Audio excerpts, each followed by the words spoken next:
Hello বন্ধুরা, আমি মৌ। আমার চ্যানেলে তোমাদের সবাইকে অনেক স্বাগত।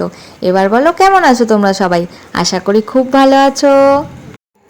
সকাল থেকেই আজকে খুব বৃষ্টি হচ্ছে, কোথাও বেরোতে পারছি না। সারাক্ষণ বৃষ্টি হয়েই যাচ্ছে আর খুব জোরে জোরে হচ্ছে। এখন হলো বিকেলবেলা, বৃষ্টিটা থেমেছে আর বেশ কিছুক্ষণ হলো হচ্ছেও না, তাই একটু বেরিয়েছি বাইরে। দেখলাম ফুচকা এসেছে, তাই জন্য একটু ফুচকা খেলাম। গ্রামের ফুচকা বেশ ভালোই লাগলো খেতে। এখানে আমার সেবা মাসি যাচ্ছে বাড়ি। বৃষ্টি হচ্ছিল বলে যাবে না ঠিক করেছিল, কিন্তু বৃষ্টিটা অনেকক্ষণ থেমে থাকায় মাসি সিদ্ধান্ত বদলেছে। এখানে আমার রেখা দিদা গরুর জন্য খড় কাটছে। রেখা দিদা গরুর যাবতীয় কাজ সমস্ত একা হাতেই করে। আর এখন আমি আর আমার ভাই যাচ্ছি মাসির বাড়ি। মাসির বাড়িতে আমরা আজকে পিকনিক করব।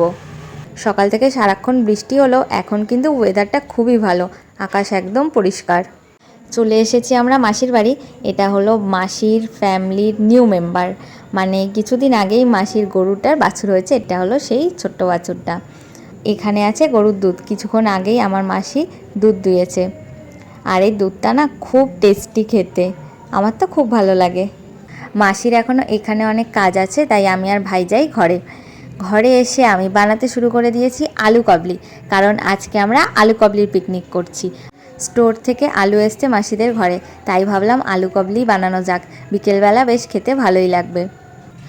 আলু কাবলির সাথে সাথে বানাচ্ছি আলু গাপ্পা। এটা আমার খুব ভালো লাগে, যখন আমি স্কুলে পড়তাম তখন এটা আমি অনেক খেয়েছি। আলু গাপ্পা বানানোর জন্য অনেক কিছু সরঞ্জাম লাগে, বাট এখানে অত কিছু নেই, তাই আমি এটা একটু নিজের মতো করেই বানিয়েছি।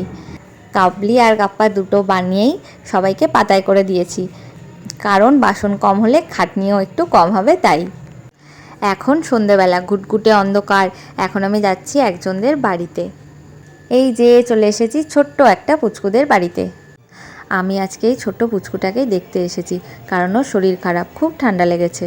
ও হ্যাঁ, পুচকুটার নাম হলো অর্কদীপ্ত। কি সুইট না নেমটা। আমি আর আমার মামাতো ভাই দুজন মিলে এসেছি।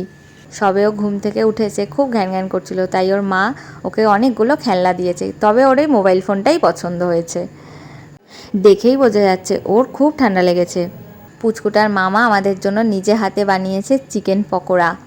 পুচকুটার সাথে আমার কি সম্পর্ক সেটা আমি পরে বলবো, এখন নয়।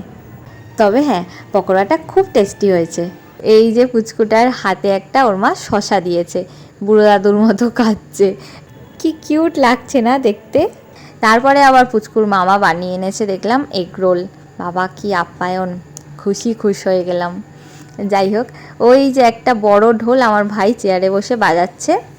পুচকুটার ওই ঢোলটা খুব পছন্দ, তাই ও ঢোলটা নেওয়ার জন্য ছটফট করছে, আর ওর মা কিছুতেই ওকে ছাড়ছে না। যাই হোক, এবার যাব বাড়ি। আচ্ছা, তাহলে ভিডিওটা এখানেই শেষ করছি।